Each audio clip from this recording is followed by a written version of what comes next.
You didn't tell me the blue button. Hey everybody, welcome to Kingdom of Honor. I'm your host, Sandman Chase, along with my good buddy Jeff. And I didn't tell Jeff to hit the blue button. I didn't tell him to take the little blue pill. I just, I don't tell him anything to do with it blue in his life, and he just likes to whine about it. My blue button has not been pushed. We're pushing it now.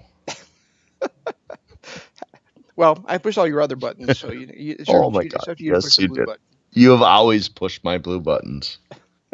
And the green ones and the purple ones and the black ones and all of them.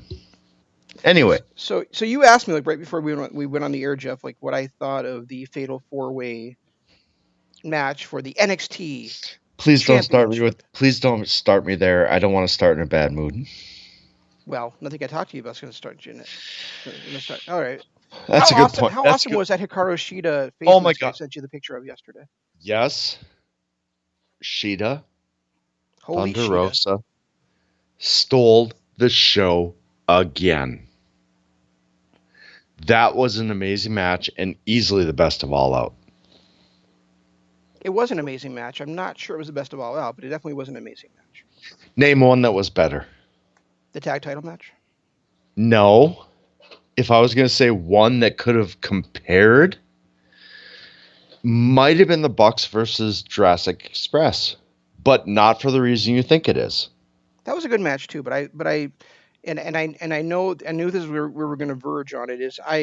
As I thought the tag title match was almost as good as the Bucks versus Omega and Page from Revolution. Look, I love FTR. I am so happy they won the belts. I'm not a fan of their Tully Blanchard association. I wish they'd kind of gone on their own. And really? Because when they were in NXT, we both thought they should have Arn Anderson as their manager. Right. In NXT. Not now. They have made themselves the future of tag team wrestling. Like, we talk about the Bucks all the time. The Usos are one of those that are up there. There's so many other tag teams, like Best Friends. Regardless of their gimmick, you have to watch the Best Friends and enjoy them. SCU, now that it is Scorpio Sky and Frankie Kazarian, no longer the Affliction, has been a lot better. There are so many great tag teams that I look at these guys and I'm like, they could be so much better. And they are so much better than the field. Why do they need a manager?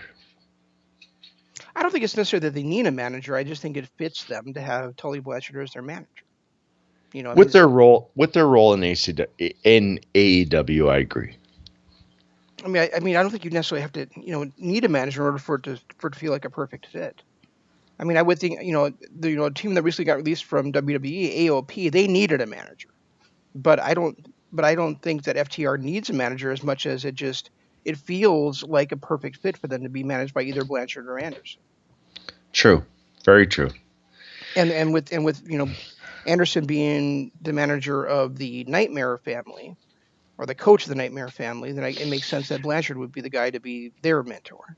But why is Blanchard being their mentor at the expense of Shawn Spears, who he has spent the last half of the year focusing on? Because Shawn Spears doesn't need a manager. He just needs to do something else besides be a wrestler. Well, I get that. I agree. He's as much as I love the Shawn Spears that showed up last year at what was it, Fyter Fest, when he like crushed Cody with the chair. Yeah. Is it Fyter Fest or Fight for the Fallen? Fyter Fest. Regardless, he was amazing. And now he's a shell of what he was back then. So why are we still invested in Shawn Spears? And if Tully Blanchard is going to make him the star that he should be, let's do it at this point. Let's do it. You've got the tag team. I think Shawn Spears capitalized on a moment, and then he was able to carry that through All In. But ever since then, it's been, he basically had that moment to set up that match, and since then he's gone back to being Shawn Spears. That's all there is to it. Well, the difference between him now and him in NXT with the Perfect 10 is he's become a comedy character. He's so much. I know you don't agree. I know that. The Perfect But 10 was the Perfect 10 was a comedy character. it was and it wasn't. It The was to fans a made it into point. one by him by doing the 10 Yes, count every single time anything was happening in the ring. If he was punching somebody, they would yell 10. If there was people outside the ring getting counted out, they would yell 10. And then they would do the same thing in everybody's matches. They even started doing that with his pinfalls. He would count 10 every time the referee was going down for a pinfall in his matches. I You know, agree. the fans turned it into a comedy thing, and WWE didn't help by having him come out 10 in the Royal Rumble 2 years in a row. That's true. I'm not going to disagree at this point. I'm just not, because you're right. You're Yeah, I right. mean, and you know, and I'm not saying that he couldn't have been, a great performer. Maybe he could have been, but I think that gimmick really crippled him, and it made me completely dislike him. And now, seeing what he's doing with Sean Spears, if he'd kept on, coming out with the chair and, you know, attacking people with the chair and things like that, maybe we'd be talking about something else. And maybe, that kind of a gimmick and that kind of attitude would have overshadowed, what I see as a lack of innate talent. But they didn't do that. He's been this cold, he's got this intelligence, and yet he does nothing that really shows that intelligence. Yeah,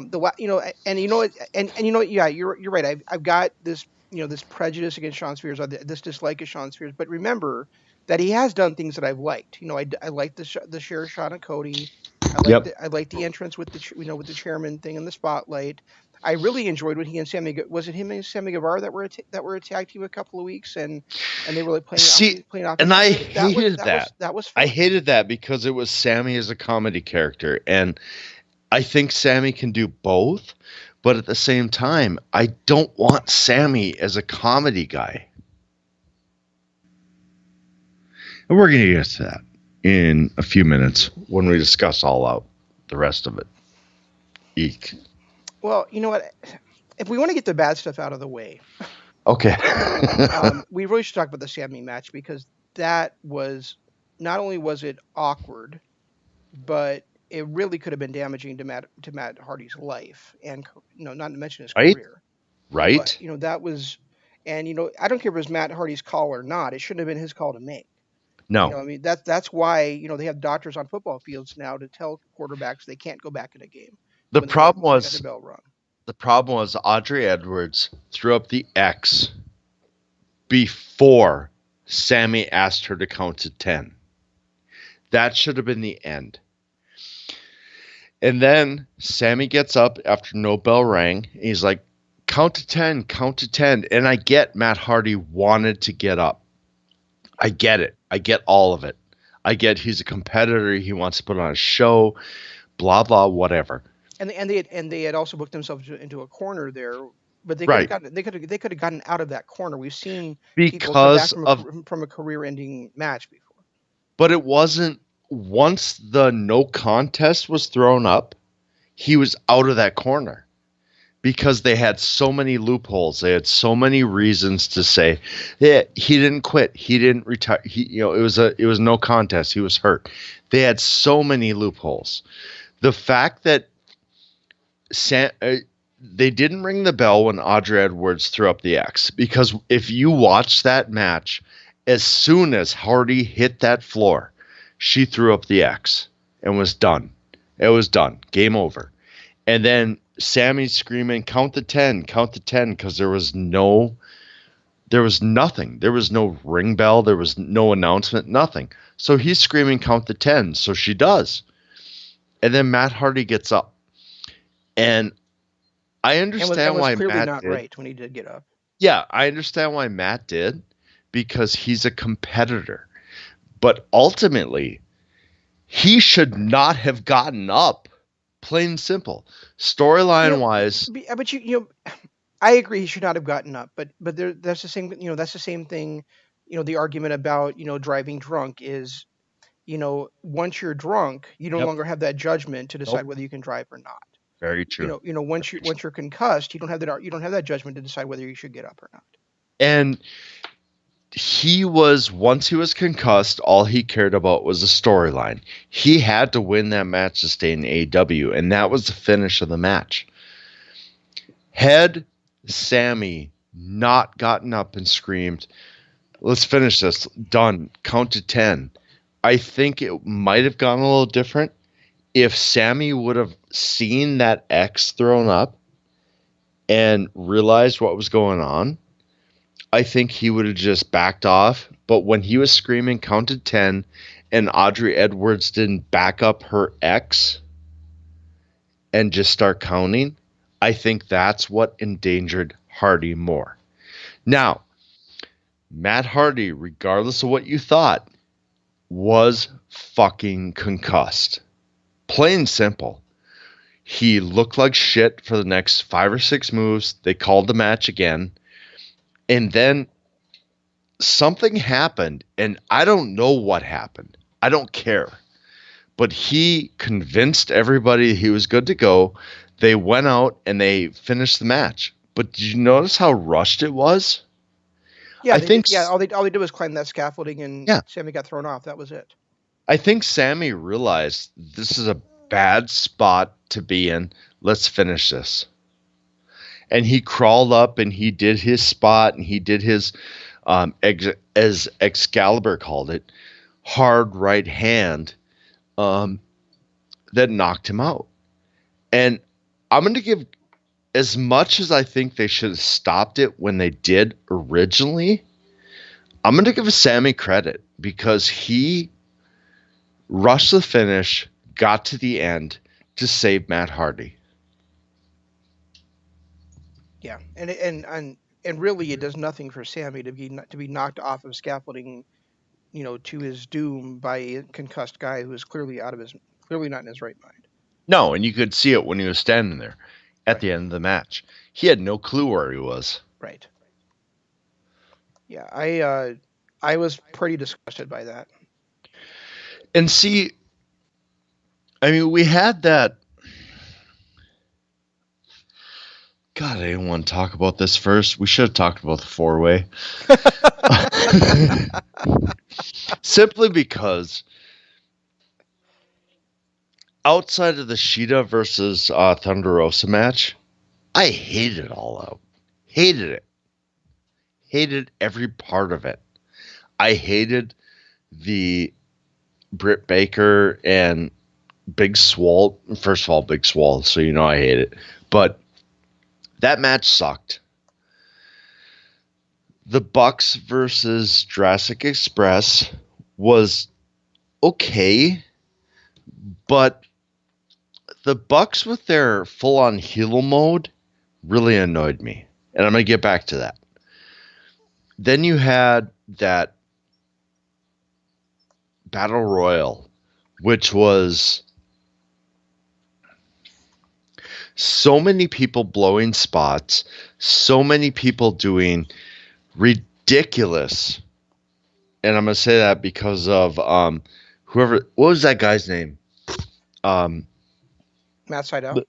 No. Yeah, don't get me started on him. The other guy, he's a big guy, came in middle of the thing, blew a couple spots, but threw out a couple other people, and then was eliminated. Oh shit! What was his name? God damn it! I should have looked this up. Sorry, my bad. Anyway, so the first of all, Matt Sydal's spot was horrible. Yeah. And do you have anything to say on that while I'm looking this up? So I thought it was hilarious that Matt Sydal did that. I mean, the last few times we saw him in Impact, he was missing things like that too. And right. And that's the very first thing he tries when he gets into the ring, and he slips right off the top rope. It was just, which was hysterical. It was hysterical, and it was kind of fun with what would come later, I guess, between Matt and Sammy. But I was hoping he wasn't hurt, but at the same time, I couldn't stop laughing. No, I agree. It was just, and then he went up and tried it again. which was crazy as shit, but at the same time, Well, why when you fall can't off I that horse, find you got to this get right guy's back on. name? The big guy that came in like second round. Oh, Hobbs or whatever. Yeah, Will Hobbs. And now I forgot what I was saying. I know he knocked out a couple of people, and then he and Cage were fighting it off on the Oh apron, yeah, and yeah, then Lance Archer come over, knocked them both out with a drop kick. yeah. And the way he went over the top rope was so not coordinated. Like he hit the rope, then went over the rope, and it was when I was watching it, and it wasn't the first time, it wasn't the last time in this match. This happened a couple times. But he hit the rope, he stopped, and then went back to the top rope and was like, "Oh shit, I'm supposed to go out." So he jumped over the top rope. Mm-hmm. That happened more times than should have during this match. Happened with Darby Allin. Happened with the Butcher. Happened with multiple people throughout this match.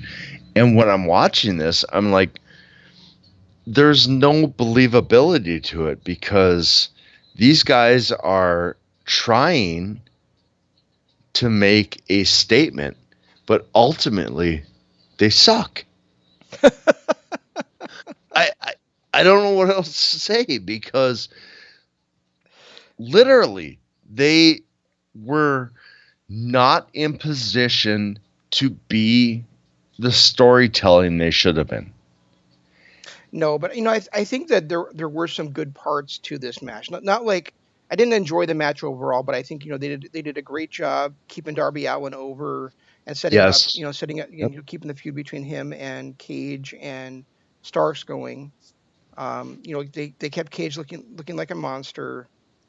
And how about a Eddie Ricky Eddie Starks? Kingston and his stable look like, I think it could have come across better at the end, but their stable looks like they could be something. And then Lance Archer looked like a dominant force heading into his world championship match, whenever that's And going to how be. about Ricky Starks? He didn't have time to shine like he probably should have, but in the time he was given, he looks like a superstar. Just because, and hear me out, because he was dominant in the few roles he was given. He's that mid card superstar that we're going to watch for years. And I hate Ricky Starks. I've hated him since what, NWA 70 Hmm. that we watched like 2 years ago. I hated his promo. I hated everything about him. Sammy was my guy back then. But what I saw out of Ricky Starks was impressive. I liked what they were giving him to work with. And he is a guy that I think we should watch going forward. I really do. Yeah, I mean we're gonna see what he can do going forward too. So I think he just needs to build. I think he needs to build his body up a bit more. He needs to put some mass on. I think, but I do think that he could be a superstar in the making. For I what I he's I portraying I was himself at, yes. I also have to say about this battle royal that when Billy Gunn came out, the little crowd that was there went popped for him, and I went ugh, and so I was super happy when he was thrown out immediately when he got in the ring. Well, considering it was 20 years after he should have been popular, Yeah. yes, I agree. Definitely agree. Matt Sydal, though, holy shit. Dude, seriously. How was he still in this match in the final four after fucking up that shooting star press? I don't know. I just hope they don't try to push him as something big because he's just not. No.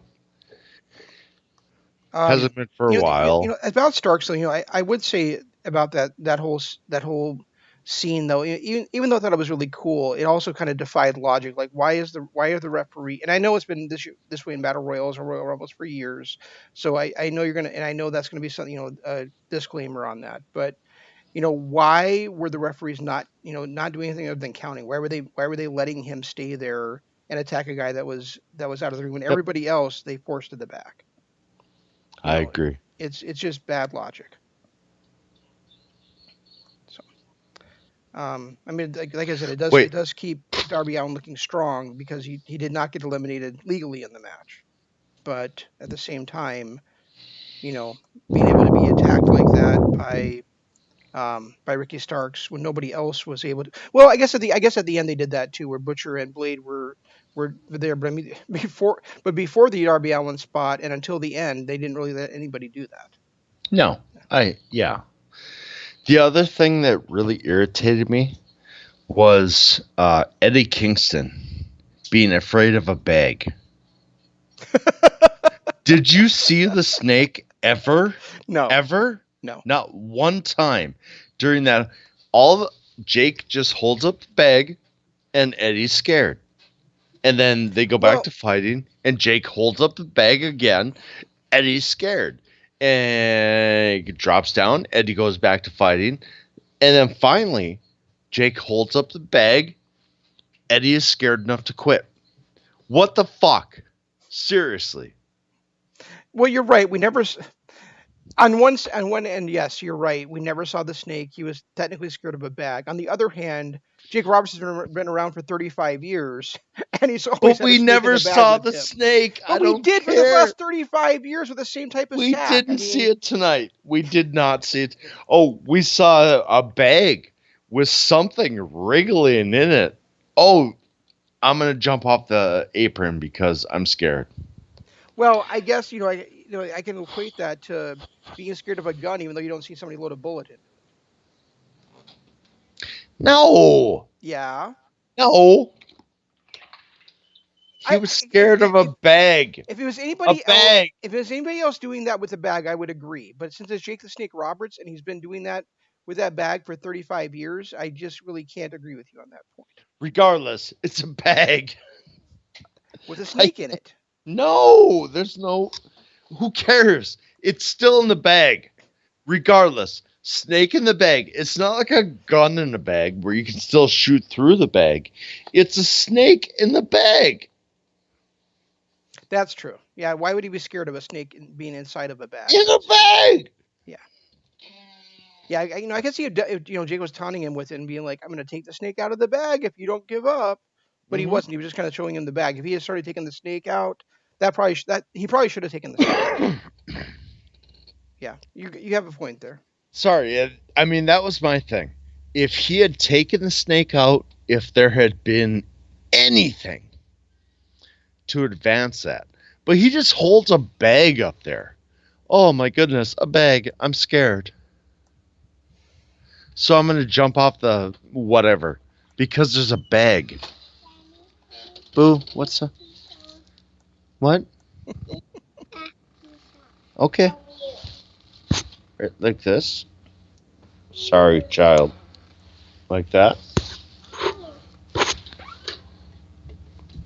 There were some points though where he was saying like, "Get that bag away from me," and get that out of my face and things like that. So he wasn't acting scared the whole time. He was kind of getting more pissed off than scared. The way I mean, I know the announcers were saying, "Oh, he's scared of snakes. He's scared of the bag. He's scared of Jake," but he really seemed like he was getting more pissed off to me than scared.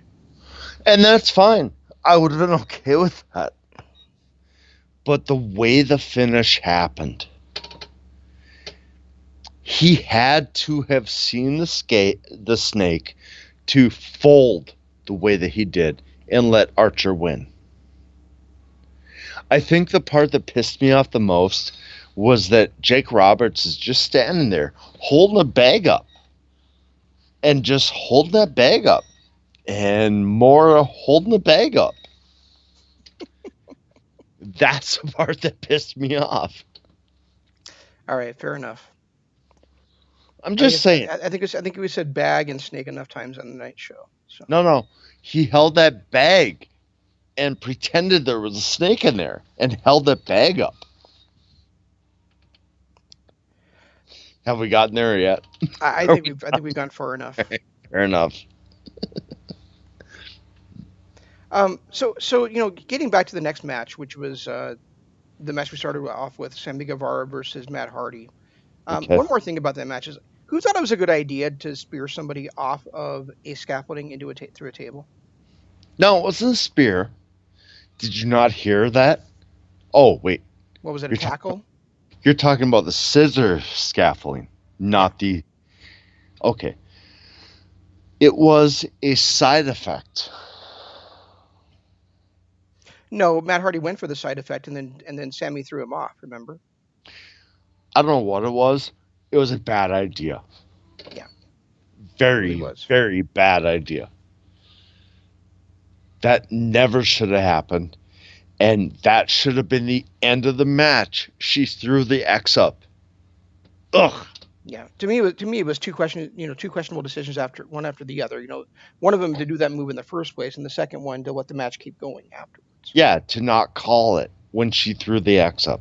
When he hit his head and was concussed, to not acknowledge her X and call it. Right. Nobody. And then Sammy runs to ringside so that Matt Hardy can throw him off another scaffolding. Well, Sammy ran ringside because he didn't know what was going on. But at the same time, they never should have let that match continue. No, not at all. Ever.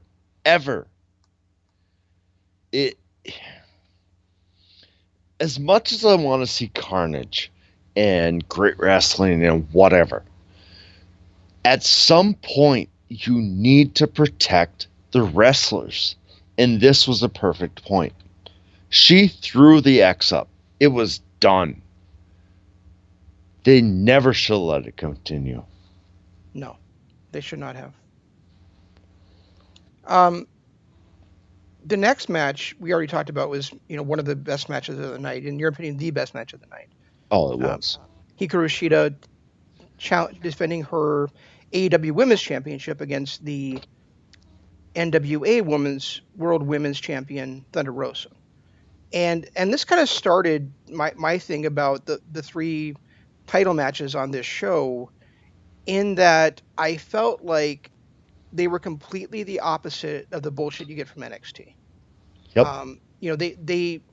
This is where, like Jeff and I have talked about before, this is where, to me, AEW's vision of bringing in New Japan style pro wrestling to the United States fits in, where it feels like real sport. It doesn't feel scripted. It doesn't feel like they're on a set path. It feels like two people fighting each other. And that is what that's what I got from this match. It's what I got from the tag title match. It's what I got from the world championship match. Yes. Some people look at it as a lack of chemistry between these sides. To me, it's not a lack of chemistry. It's a clash of styles. It's a real fight. Because it's a real fight. Exactly. Yeah. And I agree. Lack of chemistry is overdone in wrestling. Because ultimately, what we want to see is a real fight.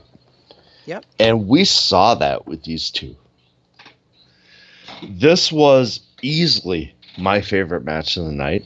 And again, Shida pulled out the match of the night.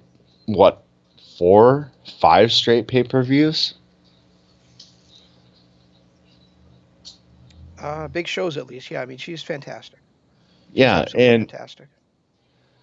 Her against Thunder Rosa, I could watch that every night. They put on a great show. They were amazing together. Chemistry or not, their clash of styles was great.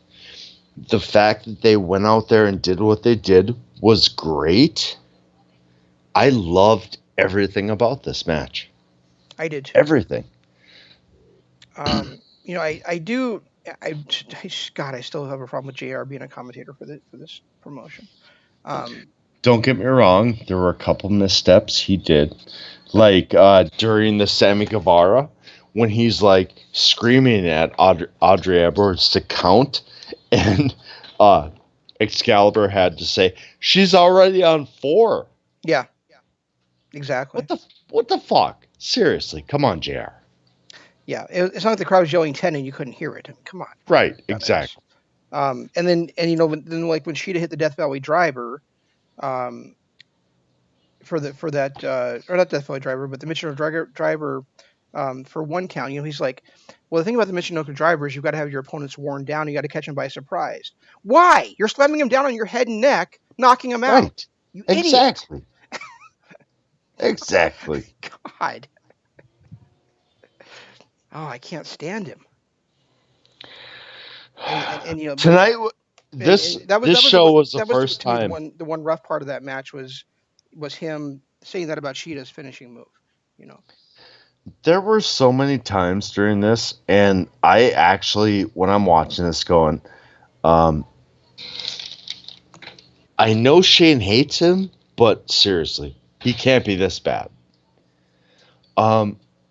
This is the first time in a long time where I've actually questioned whether he can be the AEW announcer or not.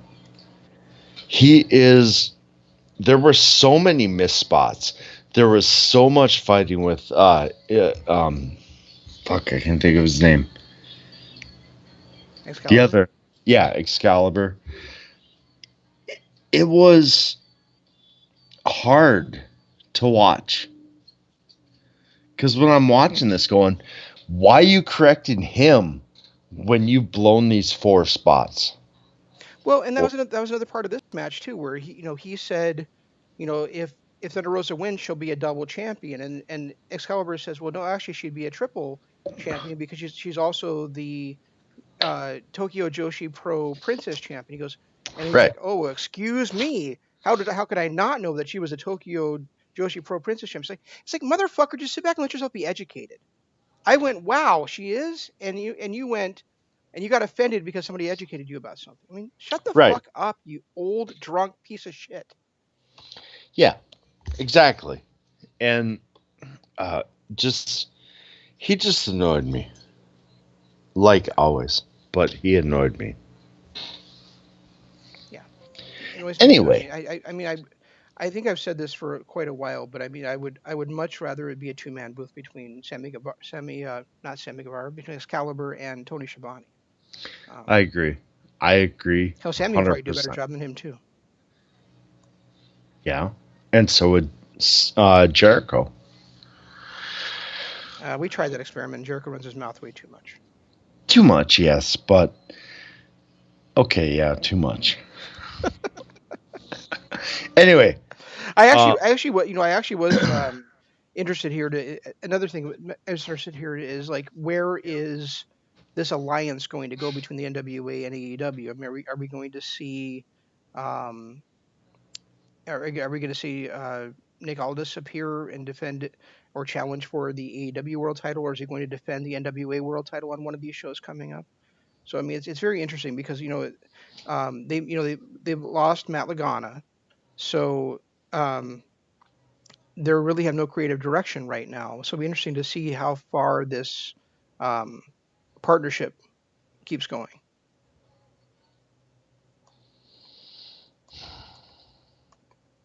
Apparently not to you. Not to me, yeah. Sorry.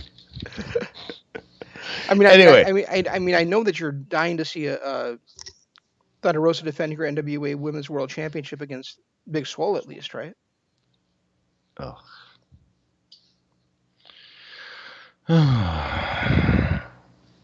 No. Until this show, I had never seen somebody beat somebody by numbing her leg with Novocaine or lidocaine. So that had that going for it. No, it did not. What's wrong with you? Let's move on to the next match.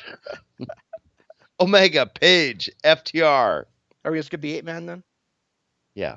All right. Fair enough. Wait, what? No. Anyway, move on to the next match. All right. So the next match was an 8-man tag with the Dark Order challenge facing off. No, we're past that. We haven't talked about the 8-man tag yet. Who cares? It sucked. All right. Fair enough. All right. So Omega and Page defend their 9 months long reign with the AEW World Tag Team Championship against One of the best tag teams in the world, FTR, formerly known as the Revival. Um, and they're, that's the other thing. You talked about the manager earlier, but I'm just going to throw that in here too. Like, the manager did not play a factor really here. I mean, he was coaching them, but he didn't really like get involved or interfere or anything. This was between the two teams, and it was sensational. So tell me why you didn't like it.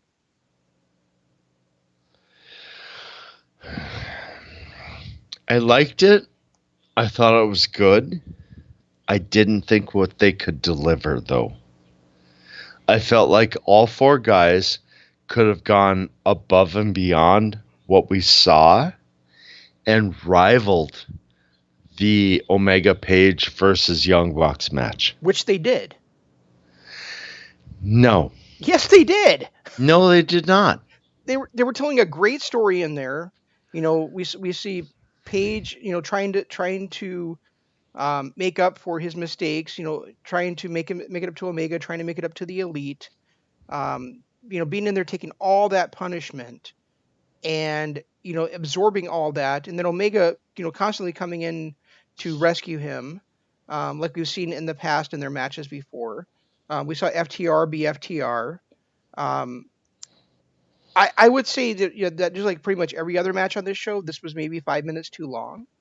And that that contribute. I guess that's my big criticism of this show is we watched that Summer Struggle match show that was fantastic. It took 2 hours and 25 minutes, and now we watch this one from AEW and it takes 3 hours and 45 minutes. Partly because you have to have an 8-man tag and you have to have a battle royal to get everybody on the show, but still, Yep. the matches also just took too long. And I would say the same thing with this one as well. I don't understand, having to do a second Mindbreaker to beat Adam Page, honestly. But I thought the storyline of the match was fantastic. The story was what brought me down was the ending and the aftermath with Kenny Omega stomping off to the back like he'd just gotten his feelings hurt. Yeah, that was weird. I think if it wasn't for the ending, because, I mean, let's face it, we've been pushing this Kenny Omega, Adam Page turn heel shit for like 6 months, and they both got on the same page. I think if it wasn't for that ending with Kenny Omega stomping off like a fucking child, this would have been a whole different match. And I would have graded it a whole much better. The fact that that happened, FTR winning, right move. I think that was the best move they could have had at this point. I think everything about it was great. I loved it, and I want to see how this goes going forward. But the way they treated this Omega versus Page thing was bad. Plain simple, bad. Well, Omega's been doing. I mean, and I don't know if you've been watching AEW at all lately, but I kind of saw stuff on YouTube where Omega's kind of had this thing going on where he's kind of snapped at different moments in different matches. Oh yeah, I think, I've seen that. I think it pretty much started when FTR pulled those beers on his head that night. But Yes. I thought it was weird at the end. I wouldn't say the whole thing was bad, but I did think it was a very odd choice for have Omega, grab the chair, pull the stuff off the chair, act like he's going to hit Page with it, and then throw the chair down, and then yet when Page gets up to come see him and collapses, Omega just walks away and goes and heads out into the car. So I mean, you're disgusted enough with him. You're not going to help him out, and you're just going to walk away from him and just leave him for dead, basically. But you're not disgusted enough that you're going to beat him with a chair.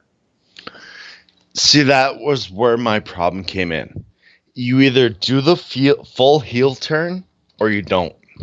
This kind of half and half bullshit is what really got me.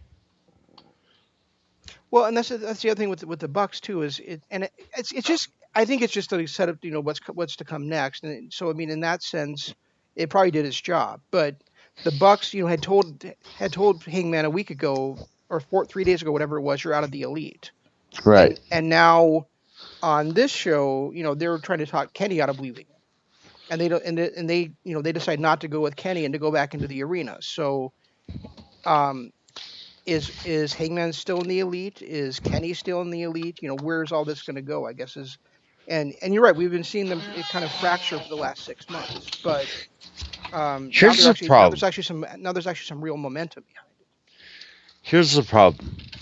All Out is supposed to be their WrestleMania. The end of the major storylines, the start of new ones. This was a confusing, lackluster. Is it an end? Is Paige and Omega out of the Elite? Is Omega still part of the Elite? What the fuck is happening? That's why I gave it the downfall grade I gave it. Because it's supposed to be the end. And That's it's fair. not. Yeah, It's that's fair. not. Yeah, I read something by Sidgwick today that I thought was really um, poignant, which is he talks about um, Hangman wears long tights for the first time, kind of showing his solidarity with Omega, right? Right? And then there was that spot where Omega hit the flying knee strike, or he went for the V trigger after that double duck of the buckshot, Right? and he goes to hit the knee strike on I think it was Dax, and he ducks out of the way and nails Page instead. He's trying to wake Hangman up, and he grabs him by the frayed seat of his pants, trying to get him to wake up. And Sidgwick pointed that out. That was like it's like hanging on to the last frayed pieces of Right? their friendship, which I thought And was see, amazing. when, and you know how much I disagree with Sidgwick. Um, but I have to agree with him here. I felt like when I was watching that, that was a mistimed V trigger that should not have been the end of the friendship. And like you said, him hanging on at the end was. There's more to this story. And All Out, like I said, All Out is supposed to be the end of the story. Now we're going on, what, 2 years of this Page versus Omega thing? Is the uh, story done? I don't think it's done, but I don't. But I can see where you're going with this, because I am a little bit disappointed that their match is probably going to happen at Full Gear rather than Right. happening at All Out like it probably should have. Right. I do see that, and I think we can blame COVID on that, like we can on so many other damn things. You know. I can't. I just can't. Because if you're going to commit to the story, you should have stayed with the story. You had a 3-month break. You should have came in with the story picking up after that 3-month break, not jump to it. And they jumped to it. And they decided, all right, let's keep doing what we were doing. So what if it doesn't happen at all? No. This was a story. This is a Mega Powers story. This is a Hogan versus Ultimate Warrior story. It has to happen at All Out, or it doesn't matter. I would say it has to happen to either All Out or Double or Nothing. So I mean, if they were able to keep it going to Memorial Day, which I don't think they can, but if they're able to keep it going to No. Memorial Day, then I would give it a more of a passing grade in that instance. The other thing I would point out, though, is it does probably alleviate us from having to see a rematch between these two teams. You know, Fair enough. and Fair enough. I don't mind rematches. I wouldn't mind a rematch between these two teams. It's just that I think it's old and tired. When the champions automatically have to get that rematch. And And the here, story, if the team broke up, then they're rolling into their own story. FTR gets to have a new story against maybe the Bucks, but maybe against another team like Private Party, who won their match tonight too. The other thing that I really was annoyed with, you had Kenny kind of turn a heel. You had the Bucks against Jurassic Express. That was not the Bucks. That was a heel Bucks. Yeah. So now you have Kenny and the Bucks both turn a heel. Yeah, okay, whatever happened. Yeah, they're not talking. They will. Okay, so now we have the Elite that is heel. We have Dark Order that is heel. We have Inner Circle that's heel. We're the face groups that are going to compete with these guys. Moxley's on his own. You've got SCU. Okay, yeah, great. Jurassic Express, not on that level.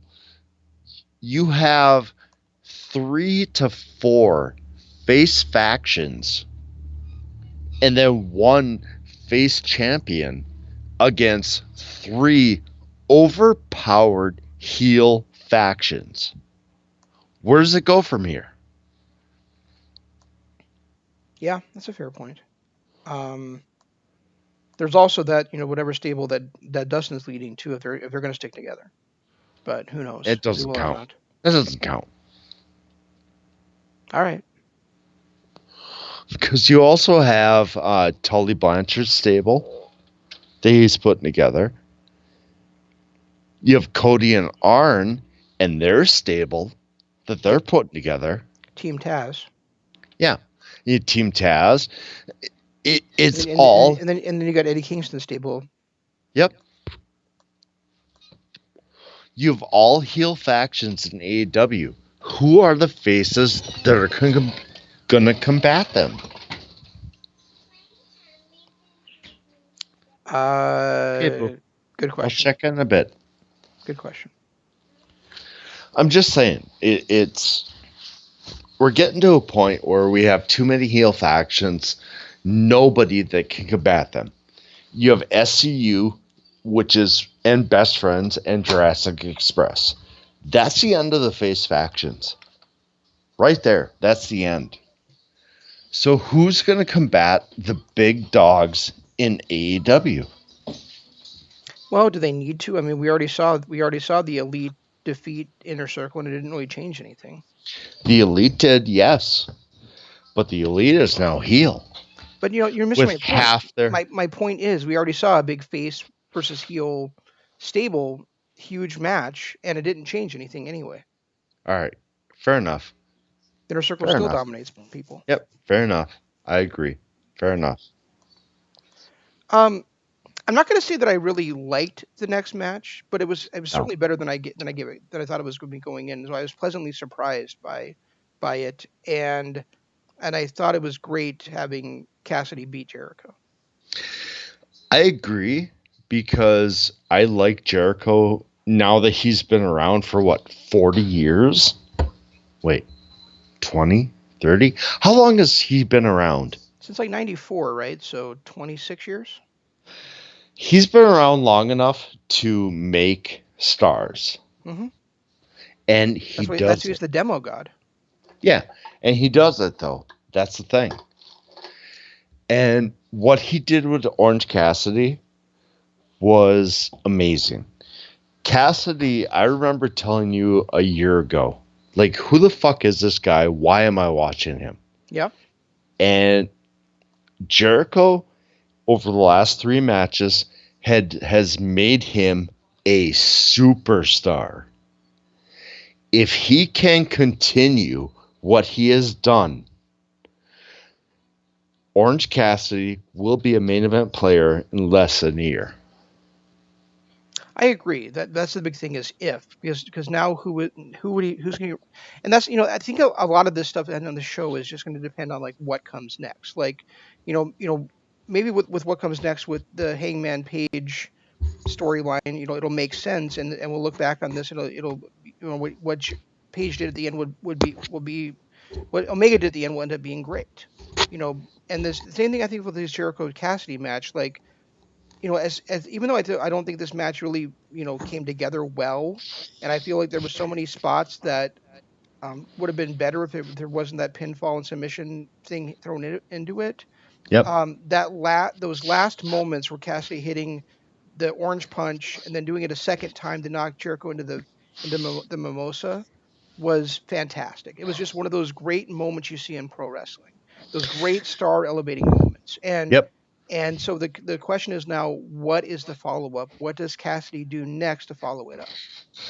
See, my only problem with this was the stipulation, the fact that Orange Cassidy beat him the second time. And now we're going to do this Mimosa match.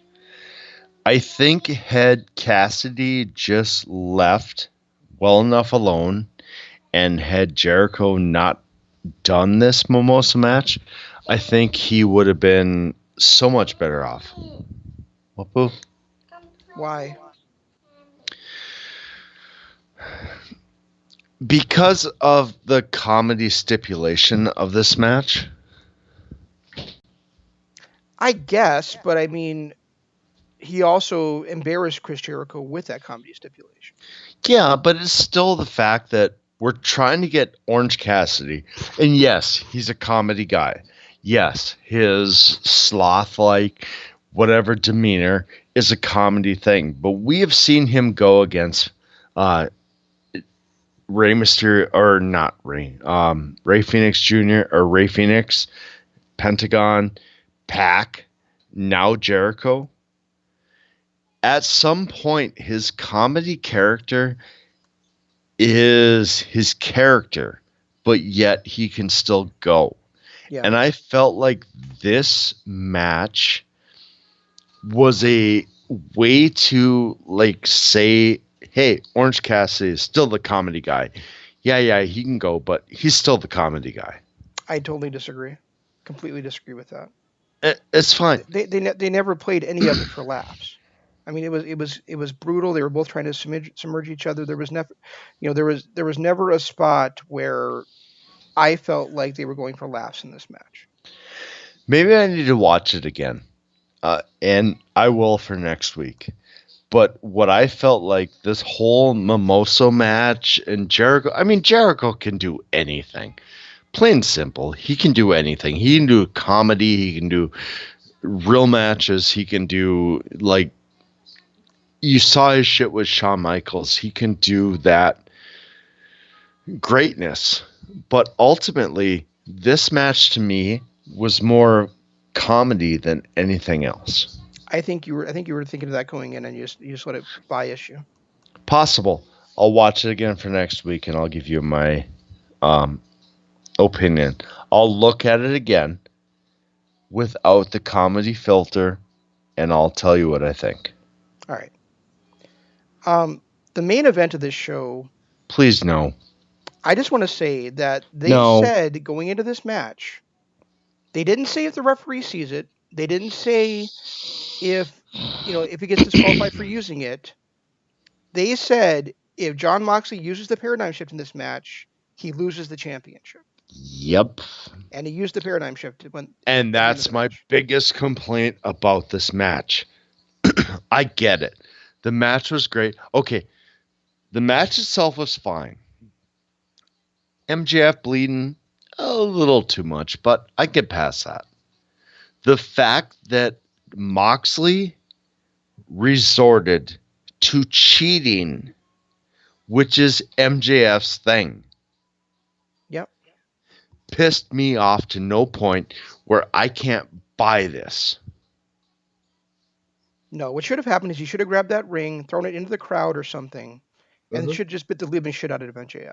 That's what should have happened. Exactly.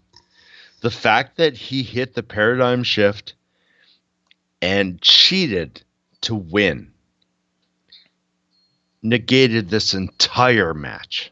Right. And the entire thing. And it doesn't fit Moxley's character either. No.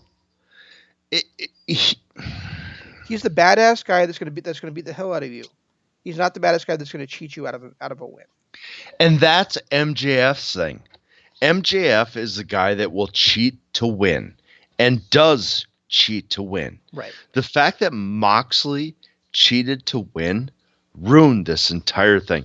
And what makes it even worse, once Archer won that battle royal, it made it so hard to think that Moxley wasn't going to win. So going into the match, I was already done. I knew Moxley was going to win. And MJF is that guy who needs to be, I get it, he's 24. He's young yet. But could you imagine a guy at that point that could have been the superstar of the next generation and gotten that when we're pushing Randy Orton on the other channel? Yeah, that's fair. It's okay. I'll plug it in. Okay? Yeah, that's very fair. I actually kind of expected MJF to win the championship before I saw who won the Battle Royal. Because it feels like it's time for Jon Moxley to lose that title, and there's nobody better for him to lose the title to if it's going to be a heel than MJF. And I get it. Moxley he got shafted because of the coronavirus and everything, but ultimately, storylines move on. Mm-hmm. And he's had his defenses against, Hagar? He had a defense against Brody Lee. Yeah. He's had plenty of defenses. And against Darby Allin. Yeah, you're right. Against Darby Allin. So he's had plenty of defenses. He should not have been in that position, but he was. And that's the thing. That's the thing. Like I look at Lance Archer and I'm like, they're not going to put the title on Lance Archer, and if they do, that's a mistake. So why didn't they put it? So why not put it on MJF here? It doesn't make any sense to me. I think MJF would have been the perfect guy to have it on. Could you imagine the promos and the feuds? Just the feuds against every face on that roster. And let's be honest. And him cheating to win and then taunting Moxley that he's the only guy that beat him. Right, exactly. I mean, you have built-in feuds with him and Moxley. You have feuds with him and Cody. You have feuds with him and every other damn face on that roster. Why would you not pull the trigger and put it on him? Yeah, I don't get it. I really don't understand it. And he is the mouth of the South. I'm still not, of course. But is there anybody else in wrestling right now that gives a better promo than MJF? I don't think so. And the other thing that look at that is oh man, what was I going to say? Oh yeah, I mean, and he's the perfect heel that he could easily have faced off against Lance Archer anyway. He's got his backup in Wardlow. So, having Wardlow there and it's like standing like behind him as he's like facing off against Archer is like it would be a great image. And then if he beats Archer, then Archer's then Archer and Wardlow can roll right into a heel versus heel feud too. I mean, it sets up perfectly, even though Archer won the Battle Royal. Well, and not only that, Archer doesn't need to beat him. Could you imagine a heel versus heel feud with him and Wardlow? Right. With the way they've done things and the way they've built that, there's so much greatness in MJF as a champion that not having him win this was the biggest disappointment of All Out. Yeah, I do not understand that decision. I really don't. And, as much as I wanted to love All Out, as much as I'm so glad we didn't waste the money to go down there and see this in live, because if this is the way they're going, I would have fucking cried the whole way back from Chicago. I'm not gonna lie. And you would have had to console me. Either you're a chick, one or the other. Someone would have had to console me. Either me or a chick? Your chick. Oh. Not any chick, your chick. Oh, she wouldn't have been with us, though. That's right. She wasn't coming. Damn it! Are we going next year? Let's do it. I want to. I definitely Well, I want do to. too, and I was really disappointed about not going this year. That was one of the main things. Like you brought up going to um, the NJPW show in New York. And I was like, all I want to do is go to All Out. That's all I care about. I followed this. It was all in. It was all out for the last year.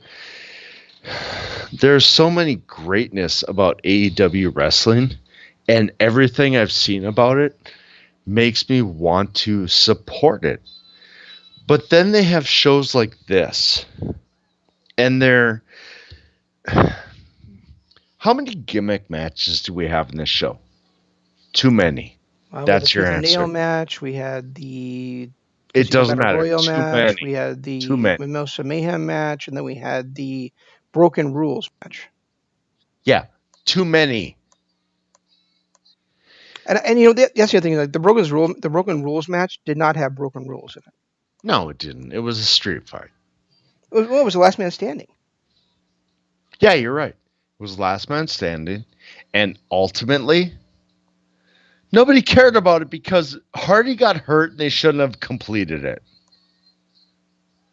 Did he get hurt or did he get broken? I hate you.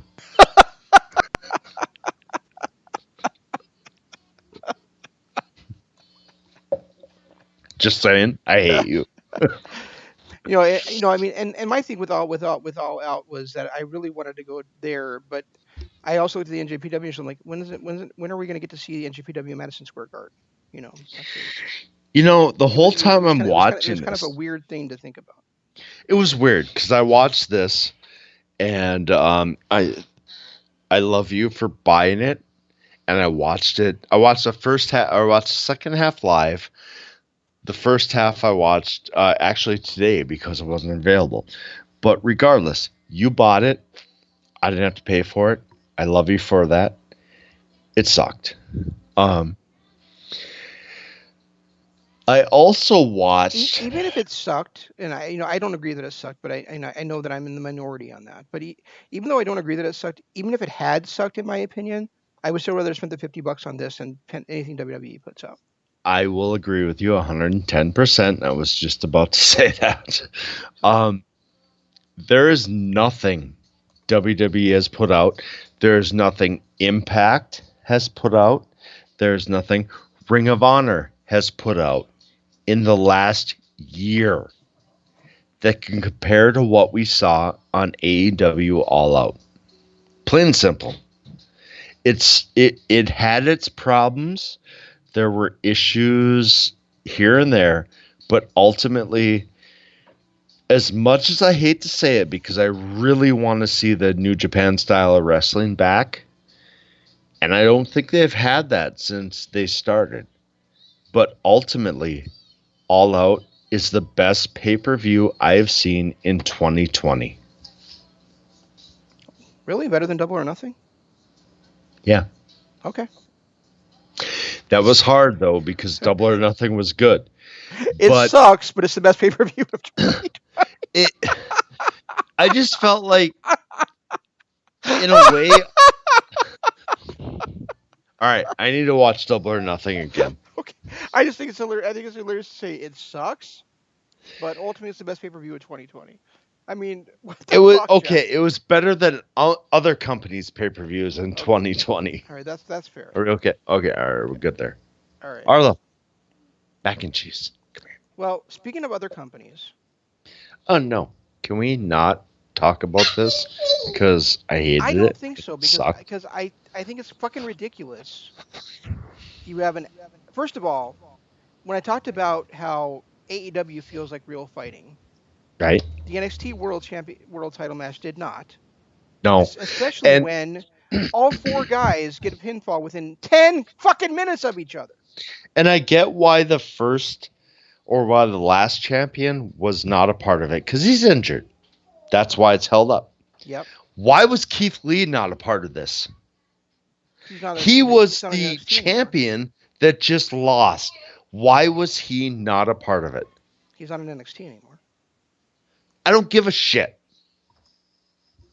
The fact that Keith Lee was not a part of this nullified it right at that point. Arlo, what's wrong? And then you have an hour-long match, and just when you think they're actually going to have an hour-long match decided in an hour, Adam Cole hits the last shot. With 2 seconds left, he covers Finn Balor and gets the 3 count. With 2 seconds left, he got 3. With 2 seconds, he got 3. And now we have to have a rematch tonight on NXT. Which I'm not going to watch, by the way. And I already saw the results, so I'm not going to tell you. Why? Because I can't make it any worse than it is. I want you to be surprised. I will be. Just tell me. I'll be surprised. Balor. Okay. Which sucks. Come on. Ciampa never lost that belt. It's better than Cole. Yeah, but Ciampa never lost that belt. How was he not in this match? Because he lost. Because he was the last. He was the next to last guy that got pinned on. I don't give a fuck. He never lost that belt. What's wrong? I agree with you, but it was Cole versus Balor. Expecting Ciampa to win was kind of a fucking ridiculous expectation. I don't care. Filibuster for a second. What's wrong, Lou? I don't like the NXT style. Over the last year and a half, I have gotten to the point. Filibuster for a second because I have to fix stuff. I was filibustering and you kept talking. All right, you know what? Fuck you, filibuster more. The NXT style over the last year and a half to me has just gotten to the point where it's just like too smooth. There's like there's no roughness to it. It feels like these pieces are just interlocking together too much. And that's how I felt about this hour-long match that NXT put on last Tuesday night, even though I only watched it in like 42 minutes because of all the damn commercials in it. And watched it on the NXT on the WWE network. Might as well be called the NXT network. It's the only thing worth watching on there these days. But even that is just kind of the point with me that it's not worth watching. I did enjoy hearing Wade Barrett comment during it. I thought he came across as fresh and nuanced and not produced the way that so many WWE announcers are produced these days. But the match itself, I'm watching it and I'm going, I thought this was going to be a great match. I don't care. And then when that final came, I really didn't care because it was like you have an hour long with these 4 guys. Make a fucking decision. And, I read Adam Cole saying, this is like a television show. We had a cliffhanger. No, it's not. You could have set up another world title match. You didn't have to have this end in a tie and have the 2 guys that end in a tie get another match. That's ridiculous. It was an hour long. It should have been decided in a fucking hour. And WWE is notorious for this. They can't have an Iron Man match end within that time frame. And it sucks. Plain and simple. It sucks. Am I still filibustering? Apparently I'm still filibustering. So I can't believe you're still talking. Well, I'm waiting for you to talk. Well, okay. So what did we talk about here? I talked about how much the Iron Man match sucked. Yeah. And how much it sucks that WWE cannot finish an Iron Man match within the time frame allotted. Yes. And when you told me about this Fatal 4-Way, the 2v2 at the end was the first thing I thought of. Why? I should not think about that. I should think there's going to be a winner. But with WWE programming, it was the first thing I thought of. There's going to be a 2v2. And we're going to have a payoff match or a 5-minute overtime or whatever. That's what we got. Yeah. Why? I don't know. I mean, it's terrible booking. I mean, I'm sure it was a ratings grab for them to have a second straight week with a world title match, but you could have done that anyway.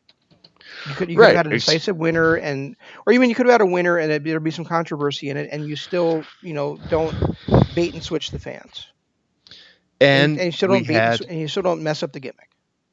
and we had they're moving exclusive to Tuesday nights. Oh, are they? So yeah.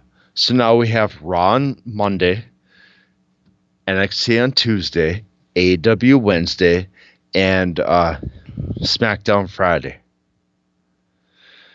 Why did you need to bait and switch us? Why did you need that ratings grab for a show you're exclusive on? Yes, I get it. Impact's on Tuesday nights. Who cares?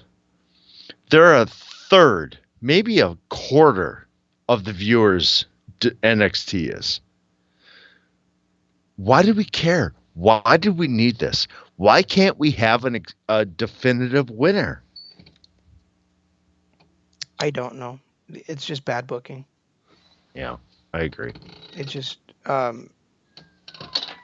mean, saying that these were the, what they call this was a match between the Rushmore of NXT, which I guess there's an argument to be made that that's the case, but Well, three, yeah, but I could, I mean, really, shouldn't Seth Rollins have been in there then? or Keith Lee, because he was the last champion. Yeah, but he wasn't. I wouldn't consider Keith Lee to be in the Mount Rushmore of NXT. No, I agree.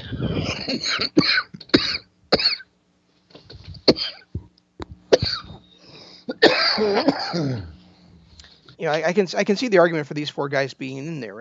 I just think it's, I don't know. They could have had a great match, and they did not have a great match. No, they didn't. And I honestly don't know if it's possible to have a great match in NXT anymore. And for years, that's where we saw the great matches in WWE was on NXT. Well, Gargano, like what, 6-8 months ago, I was hoping he would turn heel. Now that I see him as a heel, stop, Johnny. Go back to being a face, because you're not as good as a heel. No, he's not. No, and it's like the one thing that was missing from this match is that underdog face. A face in general. I mean, you had Gargano, Cole arguably is a tweener. Balor, heel. Gargano, heel. Ciampa, tweener. Cole, tweener. Where was the face? Where was the underdog face that could have made this a great match? That could have been Gargano. I think they've been trying to make Cole into a face since his feud with what's that guy's name? Pat McAfee. Pat McAfee. But I think it's too little, too late. The problem was he had that match with Pat McAfee 2 weeks ago. He wasn't on last week. Now, first time on since. Undisputed Era is still a heel faction. Regardless of how much the crowd bumps for them, regardless of how much the crowd cheers, they're still a heel faction. We did not have one face in this match, and I think that is ultimately what ruined it. I don't know. You and I don't ever care that much about heel and faces. I think what ruined it is the fact that NXT is afraid to have those rough edges like AEW does. True. And so True. we have this totally scripted, totally by the numbers, by the book booking, and it feels rote and it feels de rigueur and nothing feels exciting. And I mean the one guy that did feel exciting was the guy that won the title tonight, Finn Balor. But right. And that's, I think, is just because he's had he's so much more comfortable in the skin of his current character than he ever was in that skin of that, of that babyface character that he was in for so long. Exactly. And the excitement I saw in that match was right before he won that first fall. I mean, when he was dominating the other four guys, and it was like, that was like got my adrenaline going. Nothing else in this match did. But And that's what I was saying. but like you were saying, I knew going in it probably wasn't going to end in this match, even though I really wanted it to. Ultimately, who were you cheering for in that match? Did you care? No. Did you have a horse in that race? No. Were you like, oh, Gargano, he's my dog. Ciampa, that's the problem. There was not that one out of the four guys that everybody could get behind. And whether you like Gargano or not as a face, that's here nor there. But had the crowd been behind Gargano and had that, and even if he lost, had that want and desire for him to win. Ultimately, nobody cared who won. We didn't. Nobody did. Crowd didn't. Fans didn't. Nobody cared. It was two heels and two tweeners against each other. They needed that babyface element, and they didn't give it to us. Two heels and two tweeners. One of the tweeners just came back, and the other three guys in the match have been 50-50 booked for the last year. So exactly. Even Cole, as world champion, was 50-50 booked for most of that time. So had we had one horse in that race where we could get behind, out of the four, we didn't. But had we had one horse to get behind, it would have made this match so much better. Yeah. It would have been a completely different match. Absolutely. Exactly. And, even had they not ever turned Gargano heel, and I was the biggest, and I mean, we can go back and we can listen to all the shows we've done. I was huge on Gargano turning heel. The fact that he was not the face character in this, I think, ruined it. Had we had Ciampa as his tweener, because when he came back from injury, let's face it, he's a tweener. Had we had Cole as a tweener, because UE is a tweener. Balor is clearly a heel. Gargano is the face in that, could have made this so much better. But with Gargano being a heel, Balor being the heel, and those other two being tweeners, it really suffered because we did not have that person to cheer for. I just wish we had had that one person to cheer for. Had we had that, it would have been so much better of a match.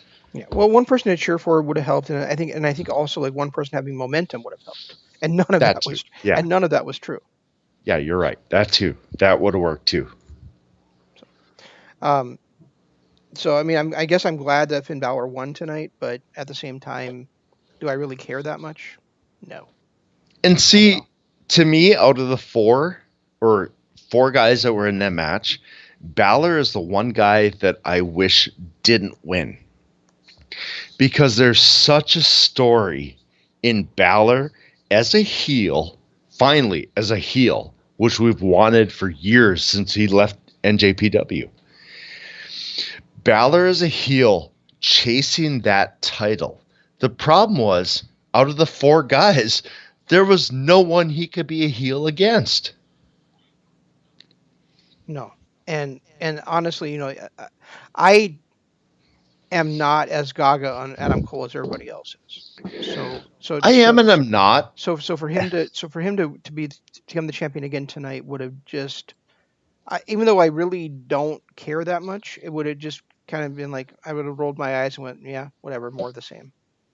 Well, it's kind of the same with me and Finn Balor, me and Johnny Gargano as a heel, me and Ciampa. Out of the four guys, I was really behind Ciampa, just because he'd never won it. He never lost it. There was a storyline there, and so on. But ultimately, that's true. But this is the second comeback that he never lost it. Right, exactly. And that alone, because he didn't come back when he did we did the Goldie Daddy's Home bit and didn't win it, at that time, I was like, okay, Ciampa sucks. Yeah. That was like the first big NXT, right? He was challenging Cole for it, Right, and he should have exactly. won it. And he should have won it then, rather than Balor costing him the title. Right, exactly. Oh no, it was Gargano that cost him it. Was it Because Gargano? that was Gargano's heel turn. Oh no, right. Gargano cost him that in that match, but I Yep. thought on the first NXT, Oh yeah, Balor cost him it. yeah, Balor cost him it, right? And then at the takeover, Gargano cost him it. They really missed a boat by not putting it back on Ciampa. They really did. Even if it had meant that Adam Cole would not have gotten his year and a half reign, they missed a boat by not putting on Ciampa. Because when Ciampa came back that first time and was, the Goldie Daddy's home, all that shit, was when Ciampa could have been the face of NXT for years to come. And they missed that. They missed it. Flat out, they missed it. And now it's too late. Exactly.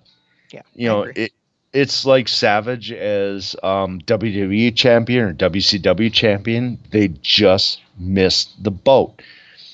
There was another guy you talked about recently. That's what I'm afraid that they've done, that AEW did on with Saturday MJ, night with MJF. With MJF. Yep, I agree. There was only one chance to have him be an undefeated heel world champion, and that was Saturday night. And they missed it. Yep. And they missed it, and they made him bleed when he shouldn't have bled because it did not fit the storyline. I love MJF. He is still my favorite heel. But the fact that they missed that spot, if you're going to make MJF bleed again when it doesn't call for it like he did in the Cody match, he needed to win that match.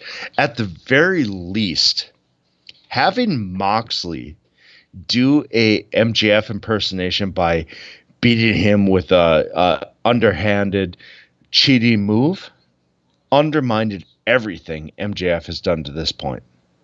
Yeah, I mean, it did. I mean, it also. I mean, I guess you could also argue it kept MJF strong because Moxley had to cheat to beat him. But No. But yeah, I mean, it was against character for Moxley, and it was really. I don't know. I really did not like it. I didn't either. I mean, I liked the match. I did not like the finish. And the finish, it took everything out of me that it could. Because I was all in on that match. I was so much into MJF. The promos he's done over the last few months, everything he's done up to this point in his AEW career, the fact that he is probably the best heel in the business, everything about MJF I was in on. And the fact that he didn't win that, I felt like was such a step backwards that I don't know. I mean, we've been out on AEW wrestling for a while, a couple of weeks. On Dynamite, at least, yeah. Yeah, Dynamite. And this pay-per-view, so many gimmick matches, so many missteps. I felt like the only thing they got right was, again, the women's match. Shida versus Thunder Rosa. Outside of that, has there been a pay-per-view in the last... Can we go back to All Out last year? Where the women have not stole the pay-per-view? No, there hasn't been. And people constantly trash the women of this brand. Constantly. They have big names. Hardy, Moxley, MJF, FTR, Young Bucks, Omega. We can go on and on. Paige. But ultimately, over the last year, it has been the women that have stole the show. And it's constantly the women who are being said, oh, they're not good enough. They're not the best. People conflate the fact they don't have a lot of depth in the division with they don't have any quality in the division, and that's just not true. They have No, quality in the division. I mean, they're not a deep division. They never should have had a women's tag team title tournament. no. but they do have quality there, and we haven't seen Riho for a long time, but I think it's probably because of the COVID stuff. But And you that's know, what I was going to say. but The bet. Sheeta's really good. Nyla Rose is really good. You still got Allie in there. Brooke is. Am I saying her name right? Is it Nyla? Brooke Baker. Yeah, Brooke Baker. Britt Yep. Baker. Britt Baker. Britt Baker. Yeah, Yeah. I mean, despite And who was the other? stroke Chris of a match Nyla, against Big Swole, she's really talented too. Chris Stanlander, Chris Statlander who is talented the as hell. second best wrestler on the roster behind Shida. And like you mentioned Riho at the beginning. Riho stole the show for the first year of AEW. Right. Every pay-per-view, she was the standout. She was the one that stole the show. But because she's not the male, because she's not the Bucks or Omega or Jericho or Moxley, or she always kind of got that second tier. But ultimately, if you go back to the first year of AEW, Riho stole the show. She lost the match to Nyla Rose. Nyla Rose, in her second defense, lost to Shida. The two best wrestlers, the two best performers, the two best people that I have bought into in the 2 years of AEW have been Shida and Riho. They're both women.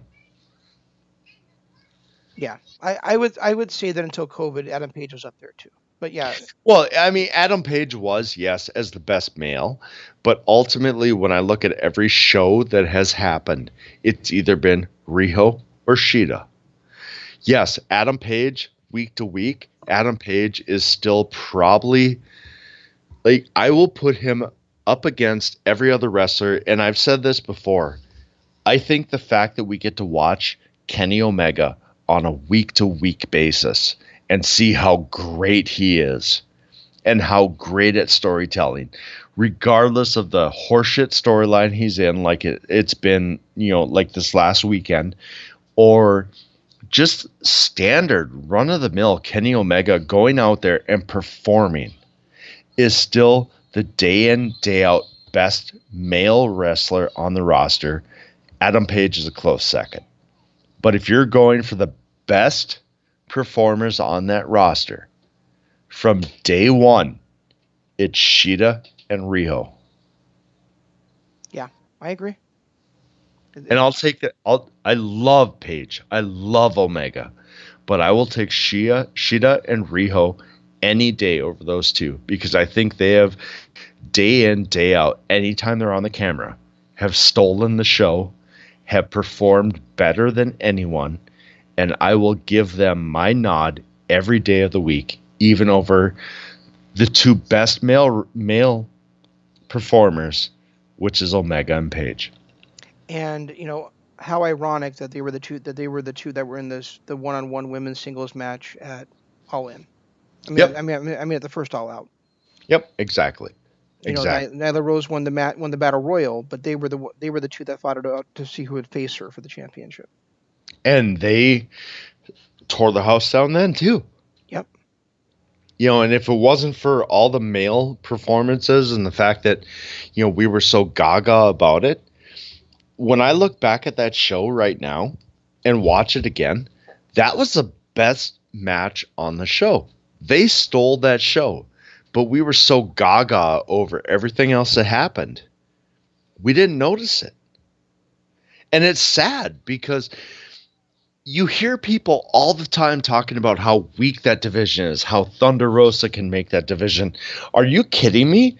You have probably the two best, not just female wrestlers in the world, not just female performers in the world, the two best wrestlers and performers, period, in the world right now, in Shida and Riho. And we sit back and we go, oh, they could use so much more in their women's division because they don't have the name standard. Are you kidding me? Watch their matches. Yeah, that's the Watch thing. what they That's do. the thing is watch what they're doing. Don't just look at the and I The name I value. totally agree. There's a lack of depth. No, that's very true. But it Right. doesn't mean they don't put on great matches with the people they do have. Penelope Ford is not great, but she's solid. Chris Statlander is great. Hikaru Shida is great. Riho is great. Nyla Rose really good. Right. And then that's not even talking about Allie, who is who is probably the who people would argue was the best of that lot coming in. And then you talk about B Priestley, who they just released a month ago. Well, and They really did have even though it wasn't a deep women's division, they had a super talented women's division. it wasn't a name value deep women's division, but I would put Riho and Shida against anyone in the world. That includes Shayna Baszler. And I know how much you love Shayna. I love Shayna. But I would put Riho and Shida in a match against Shayna any day of the week, and I know it would be a barn burner. Yeah, and Shayna's off my radar now, considering that she's not even on anything I watch anymore. But even still, Shayna, you can go Sasha, you can go Charlotte, Becky Lynch, any of them. I would put Shida and Riho on that level because they are so good at what they do. Yeah, So good. I mean, my my currently no Rhaegar. Currently, my two favorite wrestlers to watch on the planet, not women's wrestlers, just wrestlers to watch on the planet, are Io Shirai and Hikaru Shida. See, my two are still Kenny Omega because I don't care what anyone says. He's been down from what he was in NJPW, but watching that man and what he does is still such a treat. It is so amazing watching him. It And is, but I guess I focus on the fact that I get to see Shida and Shirai in one-on-one matches right and now. then my second is Shida. Yeah. I, I I don't know another wrestler on the planet that I love more than Shida. At this point, seriously, I watched this match with her and Thunder Rosa, and it was by far, and it wasn't a great match. It really wasn't. I mean, there were some downfalls. A lot of it was the storytelling where they were trying to get Thunder Rosa more over than she should have been. But ultimately, that was the best match on the night. I liked the FTR versus Page and Omega. I hated the ending. I liked the Bucks versus Jurassic Express. Hated the ending because I don't want to see another heel faction. But ultimately, when it came down to it, my favorite match of this last week was Shida versus Thunder Rosa, regardless of what they went through and the downfalls they had. Because beginning to end, it told a cohesive story that you enjoyed. Exactly. And Makes sense. Shida is so crisp. She is so just it feels like she's at that stage. One thing I admired the most about AJ Styles back in the day, even now, Savage, when he was at his prime, was they could take any storyline, anything, didn't matter what it was, they could take it and make it believable. Like they were getting their butts kicked because they were the faces. They were getting, they were on top because they were the heels. They were tweeners, so they were kind of doing both. Whatever it was, I bought into it. I feel that same way with Shida. And I have not felt that since AJ Styles in the mid 2000s, maybe late 2000s. Well, Jesus, AJ Styles in 2016 against John Cena. Yeah. Savage in the late 90s was the last time I really bought into that style of wrestling. Hikaru Shida right now to me is on that level. The Styles Jericho was in the late 90s, early 2000s, and Randy Savage was in late 90s. Yeah, not only that, but she's like, as much as we talk about how great a wrestler she is, the other thing is that she's like the number one babyface you can get behind right now too. There's that, yeah. Yeah, and I love that chick. shout out to Randy Orton. I know you're No. not a WWE fan. I know you're not a WWE fan, but Randy Orton is at the point now where he was in 2010 when I was a huge Randy Orton fan. That's all we've got. We'll try to do better next time. Oh my God, really? I see how it is. Yeah, I get it. No, I'm just saying. I've said it before. I'll say it again. The last 3 times you brought him up, he's been around too fucking long in the same fucking promotion. So I agree 145%. But what he is doing right now is that Randy Orton that I fell in love with in 2009, 2010, when he was Legacy, when he was kicking everybody in the face just because he wanted to. You have anything else to go over tonight? No, I really don't. Okay, one thing we didn't mention, and briefly, and we can get off here because we've been on for way more than our normal time. FTR winning the titles was the right move. As much as I hate Paige and Omega losing, as much as I hate the way that storyline finished, I really truly believe FTR winning was the right move. I think it was too, and I think it had to happen on a big stage, which is why I'm not as down on the Omega Page thing not finishing on this night like you are, just because I felt like you can't have FTR win the tag titles on a nothing Dynamite or a nothing. Exactly. It had to happen at All Out. Exactly. And I felt like I don't like their whatever they're doing with Tully Blanchard. The fact that it feels like they're putting together another 4 horsemen and Cody's going to come in and blah, blah. And Shawn Spears is kind of on the outs.